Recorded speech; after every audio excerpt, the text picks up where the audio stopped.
my mom's birthday, she raised her glass and said, "I'm proud of all my kids except one." Everyone laughed, smiled, took out a small white envelope, and dropped it into her champagne glass. She screamed when she saw what was inside. The evening was doomed from the start. I walked into the house around 6:30, snow still clinging to my coat, holding her gift like it was made of porcelain, a silk scarf from Italy, wrapped with care. The whole place smelled like vanilla and roasted meat. Somewhere in the background, Christmas music was playing, cheerful, hollow, and completely out of place. Coats hung on the rack near the door, fur, cashmere, designer labels that whispered, "Expensive." Mine looked like a thrift store find in comparison. The guests were already gathered in the living room. My mom, Carol, sat right in the center of the couch in a bright red dress, her earrings glittering like she'd been crowned queen of the evening. My dad, George, sat beside her, quiet and polite, his default setting at events like this. My older sister, Emma, was admiring her perfect manicure and laughing with Aunt Leslie. My younger brother, Lucas, was deep in a loud debate about luxury cars with a few cousins when I stepped in. Emma gave me a quick glance, cold, uninterested. "Oh, you came," she said like I was a pizza delivery no one remembered ordering. Forced a smile. "Of course," I replied. "Wouldn't miss it." Mom didn't even bother standing up, just waved her hand. "Put the gift over there and find somewhere to sit. Dinner's almost ready."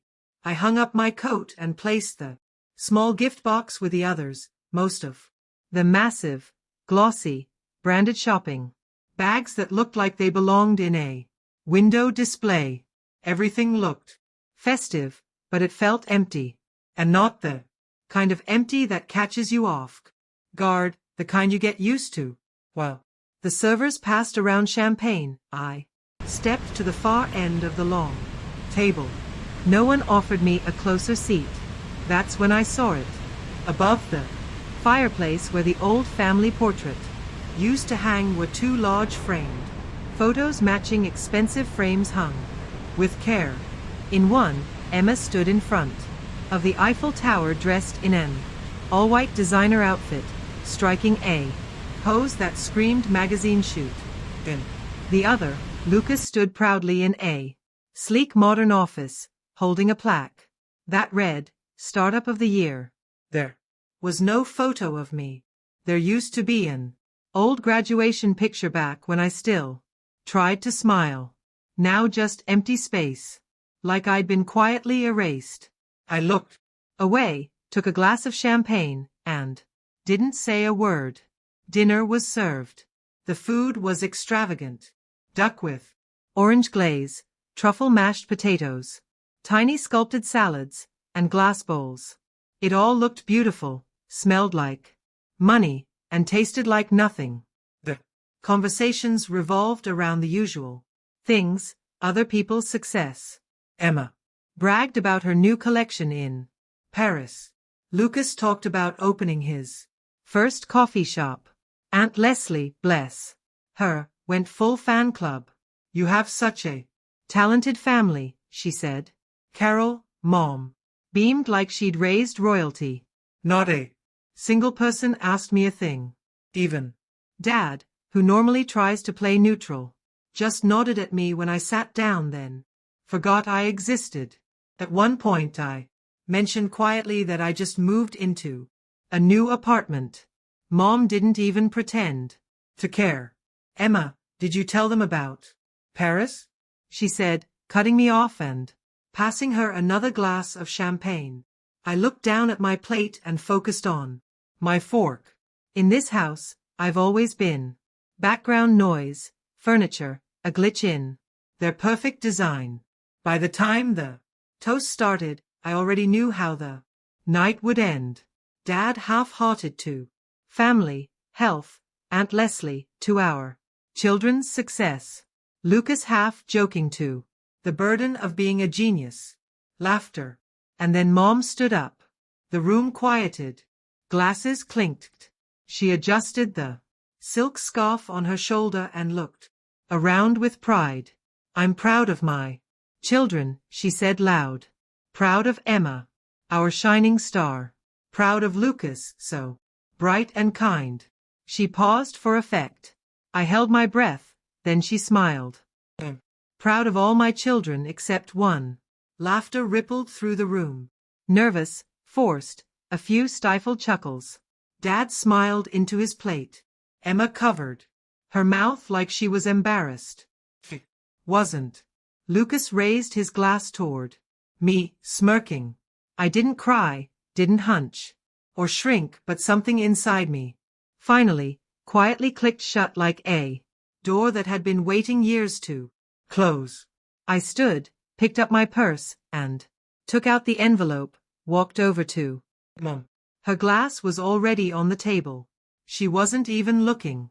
I lifted it gently and slid the envelope into the bottom of the flute, a neat little rectangle visible through the glass. Inside was a short note and a link to a shared drive. What's this? She frowned. I didn't answer, just gave a small smile, and walked toward the door. Nora, Aunt Leslie called after me. Where are you going? I didn't respond, just grabbed my coat and left. Outside, the sky was already dark. The snow fell in soft, lazy flakes, glittering under the street lamp like scattered diamonds. I took a deep breath of cold air, and for the first time in a long time, I felt it. I'm not losing a family. They already lost me. I shut the heavy front door behind me and stepped into the cold hallway. Then I stopped. The silence inside the house was so sharp, it felt like it rang in my ears. That kind of silence where your body instinctively holds its breath like the world is bracing for something. I took one step, then another. Each footfall echoed a little too loudly in my chest. And then, from somewhere deep in the living room, came my mother's scream. Not angry, panicked, high-pitched. I froze. And in that instant I knew. They opened the envelope. They saw everything. I didn't turn around, didn't run back to explain. I just kept walking toward my car, parked at the edge of the long driveway. The air stung my skin. The snow crunched softly beneath my boots, but inside I felt calm, cold, steady calm. I got in, shut the door, turned the key. The engine rumbled to life. Headlights cut through the snow like blades. And just as I pulled onto the empty street, my phone buzzed on the passenger seat. Her name lit up the screen with that soft, familiar glow. I glanced at it for half a second, then turned the phone face down. 3 seconds later, buzz again. Gripped the steering wheel tighter. Buzz. Lucas. Then came the text from Emma. You need to explain. How could you do this to us? No expression on my face. Just silence. I flicked the phone to silent, let the vibrations fade into nothing, and kept driving forward. Through the snowstorm, through the night, through every guilt trip they'd ever fed me. The pressure to stay quiet, to be the peacemaker, to forgive without reason. Because now I understood what they really wanted wasn't peace. It was silence. And I wasn't giving them that anymore. I started thinking about how it all began. From the start, I was the extra, the placeholder between the golden children. Emma, the oldest, family pride and joy, a star. Lucas, the youngest, bright, charming, endlessly adored. Me, the space between them, the backdrop. Mom used to say, "You're so independent, so easy." Easy meant invisible. When I won awards, I got a silent nod. When I moved into my first apartment, a smiley face in the family. Group chat. That's it. When I asked for help, you're strong. You'll manage.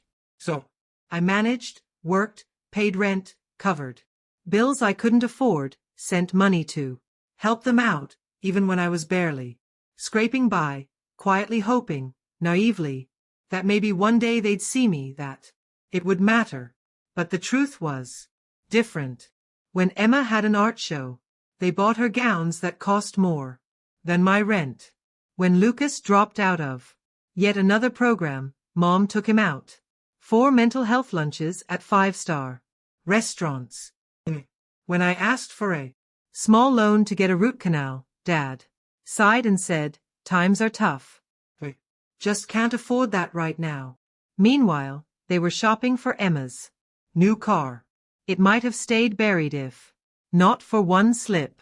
A passing comment from Mrs. Burton. "Such a shame they sold that house near the park. Your grandfather was so proud. He left it to you." That stopped me cold. What house left to me? I didn't believe it at first, so I dug property records, tax filings, old estate paperwork, city archives, and there was a will clearly naming me as the heir to the house. Forged authorizations signed behind my back, bank records showing years of rental income going straight to my parents' accounts, thousands and thousands of dollars, while I rationed groceries and worried about rent. I sat with it for a long time. Do I tell them? Walk away quietly? Take them to court? But the decision came the night Mom lifted her glass and said, "I'm proud of all my kids except one." And everyone laughed. Emma smirked. Lucas raised his glass at me like it was some kind of inside joke. That's when I knew there would be no apology, no admission, no closure, just them and their story where I was the problem. And now, driving through the dark, phone buzzing in the seat beside me, I knew one thing for sure. I did the right thing. Chose me. Safe. And I would never let them choose for me again. I woke up the next morning to silence. The phone had finally stopped buzzing. When I opened my eyes, the screen was lit up like a Christmas tree. 53 missed calls, 27 texts, 11 voice messages. Emma, Lucas, even Aunt Karen, who I hadn't heard from in 10 years, suddenly remembered I existed. Scrolled through the messages with one finger. Some were desperate. "Sweetheart, we can fix this. We're family." Some were threatening. "If you go public with this, you'll destroy all of us." And a few were just plain nasty. Typical. "You've always been ungrateful." I set the phone down. Didn't answer a single one. Lunchtime, another message came in. This time, an email from my father. Short. D. Reasonable. "You don't want a war. No one wins." Signed. Family is everything. His go-to phrase whenever he wanted to sweep something under the rug. Later that evening, another message from Mom. "Sorry if we hurt you, but since you've clearly found out, maybe we should talk. We're open to discussing compensation." Compensation? Not, "We want to make things right." Not, "We betrayed you and we're sorry." Just compensation. Like I was some disgruntled vendor and not their daughter. I closed the email, turned off my phone. 2 days later, the rumors started. First, a college friend reached out. "Your mom told people you turned down the inheritance because you were focused on your career." Then, neighbor sent me a screenshot from Emma's Facebook. Sometimes jealousy ruins even the strongest bonds. It's sad to see how greed changes people. And that's when I realized they'd launched a full-blown campaign.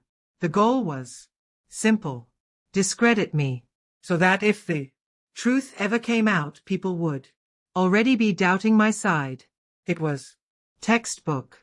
First silence me, then ruin my reputation, then play the victims.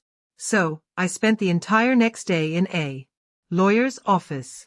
Her name was Miss Bennett, sharp, no nonsense, mid-40s, with eyes that didn't miss a thing.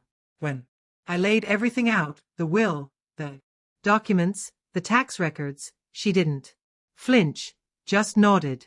You have a rock-solid case. The house is legally yours. They've been collecting income. They had no right to. I hesitated. What? About the lies, the posts, the gossip? She frowned. Unless they cause you measurable harm, like loss of income, it's hard to prove defamation. But if they keep it up, we can build a case. You'd be surprised what counts once. There's a pattern. I nodded. Her confidence was exactly what I needed. So, what do I do now? First, document everything. Screenshots, messages, emails, every single piece.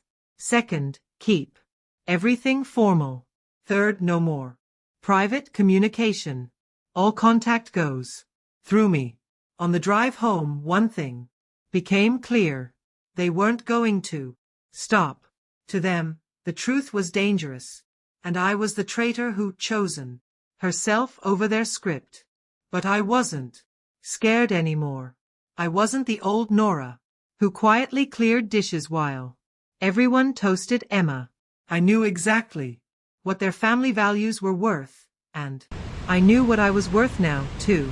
That night, I opened my laptop, wrote a new email, attached the scanned copy of the will, attached all relevant documents, confirming my legal ownership, and sent it to Mom, Dad, Emma, and Lucas. Subject line: formal notice of property ownership. All further communication through legal counsel. No emojis, no explanations, no begging, just facts. They wanted a war, but they forgot one thing. I'm not their background character anymore.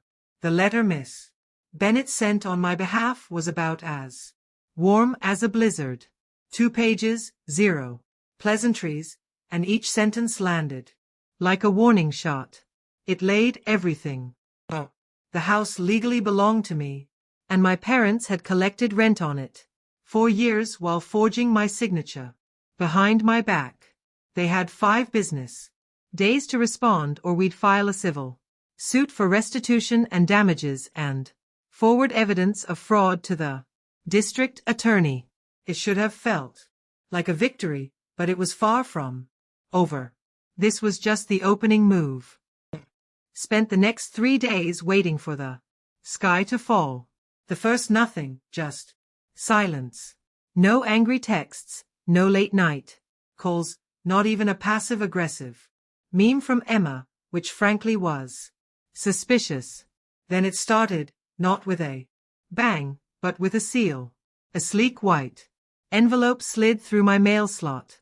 No return address, just my name in perfect printed serif.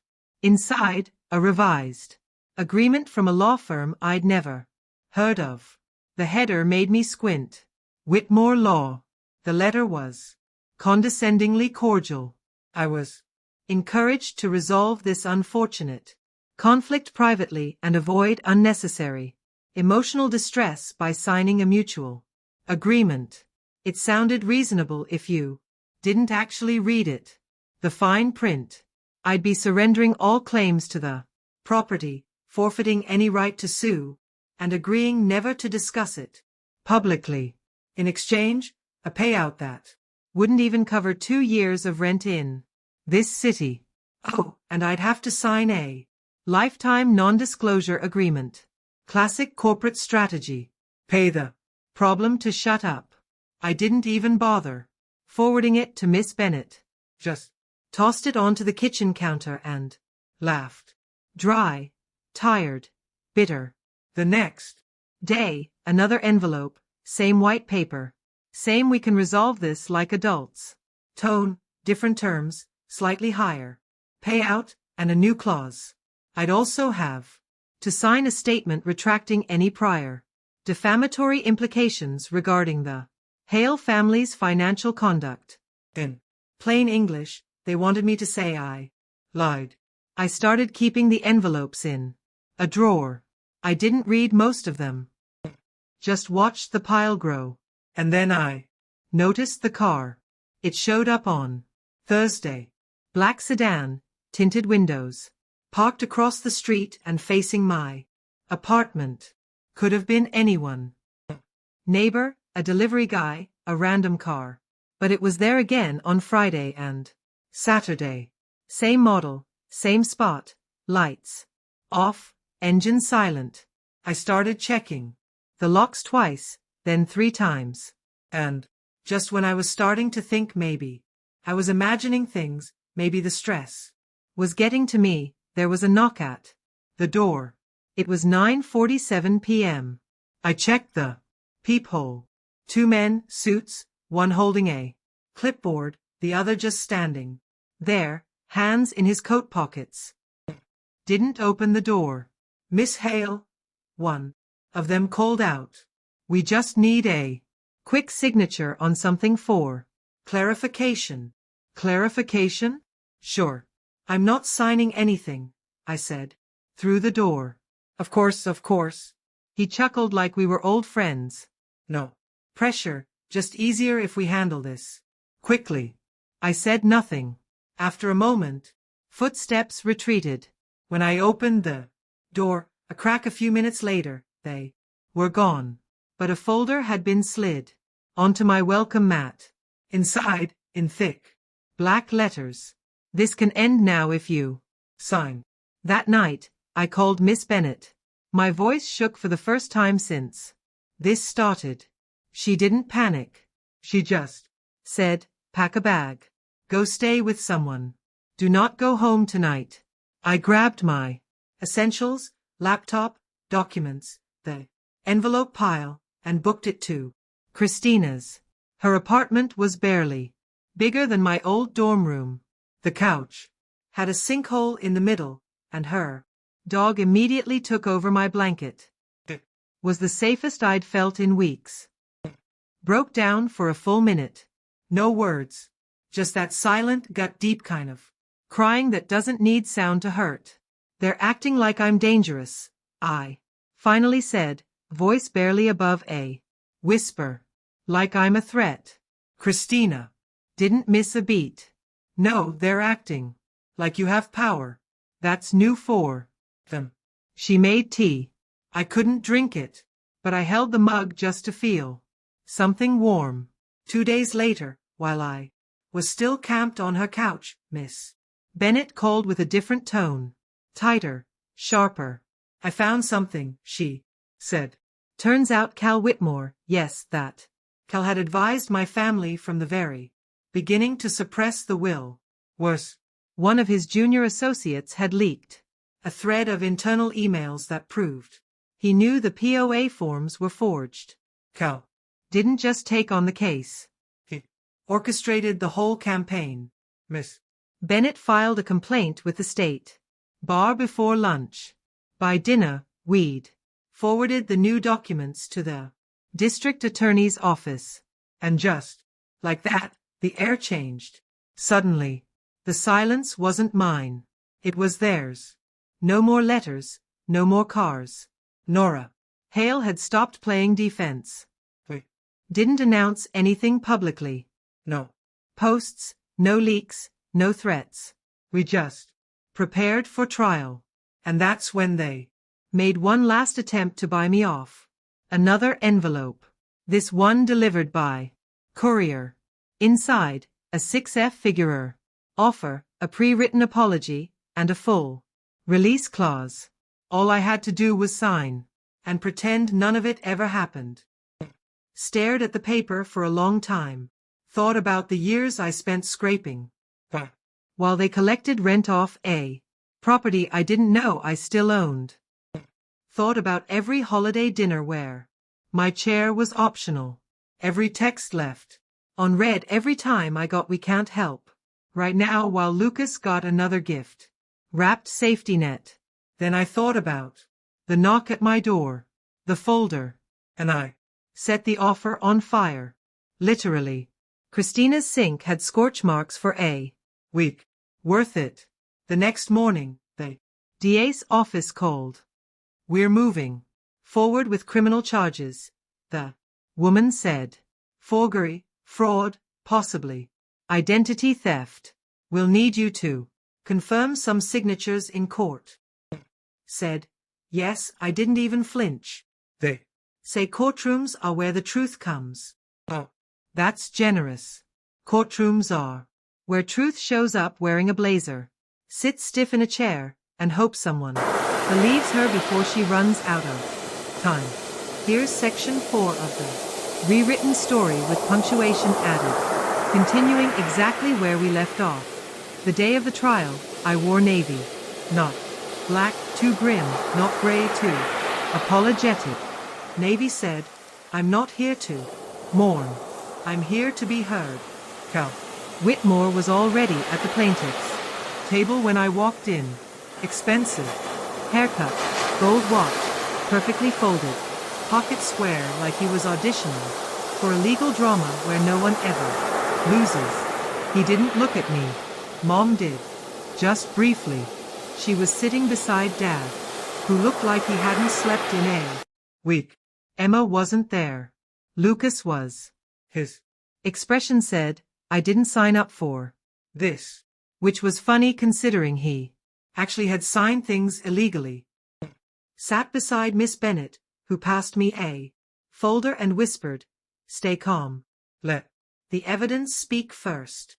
She had a highlighter behind one ear and a gleam in her eye that made me feel like maybe, just maybe, I wasn't alone in this. The opening statements were polite knives. Cal stood and painted me as a once a wronged family member, suddenly interested in her late grandfather's estate, a woman possibly confused by grief and motivated by spite. I didn't flinch. I just thought, he's good. Not truthful, but good. Then Miss Bennet stood. She didn't raise her voice, didn't pace. She just let the facts land, one by one, the will clearly naming me as the sole heir to the property. The forged power of attorney documents. Years of rent flowing into accounts I didn't know existed. The sudden smear campaign once I questioned it. She ended with, this isn't about family tension. It's about theft. And sat down. Testimonies followed. The handwriting expert explained how my signature had been digitally copied and pasted onto rental agreements. Then came the surprise. Mrs. Burton. Yes, that Mrs. Burton. The chatty neighbor whose slip up started this whole thing. Testified that my grandfather had often talked about the house being for Nora. Not for the kids, not for the family. For me. She even brought a Christmas card from him addressed to me with a line, hope this house brings you peace. One day. Cal tried to shake her. Isn't it possible you misunderstood? Mrs. Burton smiled. I misunderstand a lot of things at my age, sir. That wasn't one of them. There was a beat of silence. Even the stenographer looked impressed. When it was my turn to speak, I kept it simple. I told them I hadn't known the house was still in my name, that I spent years believing it had been sold, that I'd worked, struggled, and stayed quiet until I couldn't anymore. I didn't cry. I didn't yell. I just told the truth like it was math. The judge took a recess, and when he came back, he looked tired but resolute. The court finds in favor of the plaintiff, Nora Hale. Full ownership of the property is restored to her. The defendants are ordered to repay all rental income collected over the past 3 years with interest. Attorney fees to be paid by the defendants. Didn't smile. Not yet. I just let it wash over me like a storm finally, breaking after years of waiting for thunder. Cal asked to speak privately. Denied. Dad muttered something. I didn't hear it. Lucas looked at the floor like It owed him something. But Miss Bennet turned to me and said quietly, "This isn't over, but it's yours now." 2 weeks later, the DA filed criminal charges. Dad, forgery, real estate, fraud, and identity theft. Emma wasn't charged, but a formal defamation complaint was accepted. And Cal Whitmore turns out encouraging clients to suppress a valid will and falsify PA documents isn't great for your license. His name popped up in a bar ethics review. His firm dropped my parents 2 days later. That part wasn't public, but word got around. Emma's sponsorships started evaporating quietly, politely, like people stepping away from a fire before it spreads. Mom lost her part-time job when a local blog picked up the story. Apparently, customers didn't love being helped by a woman accused of defrauding her daughter. Dad took some sort of warehouse job out of town. Lucas tried to go back to school, but no one's paying his tuition this time. I moved into the house, not with fanfare, just with a key that finally belonged to me. The mailbox now reads Nora Hale. One evening, I hung a photo on the hallway wall. It's not dramatic, just a candid someone took years ago. Me mid-laugh, blurry around the edges. It's not perfect, but it's mine. Michael helped hang it. He didn't ask about the court. He just made sure it was straight, kissed my shoulder, and said, "Want help with the garden next weekend?" There's a ring in his pocket. I know it. He knows. I know it. Not rushing. Christina visits often. Brings pie that always burns a little. Sam drinks juice from a cereal bowl because he forgets glasses exist. Laura brings her dog who's somehow gotten bolder about stealing food. It's chaotic, loud, beautiful. It's family, the kind that doesn't ask you to shrink. Sometimes people ask if I regret not settling, not just taking the money and walking away. And I always say no, because the truth wasn't for them. It was for me. They lost their daughter long before the courtroom. I just made it official. So what do you think? Did I do the right thing? Was I justified in taking it to court? Or should I have just let it go for the sake of family? I'm still figuring out how to feel about all of it. But one thing I know for sure, silence protects the wrong people. You made it this far. Thank you. Seriously. And if you want more stories like this, don't forget to hit subscribe.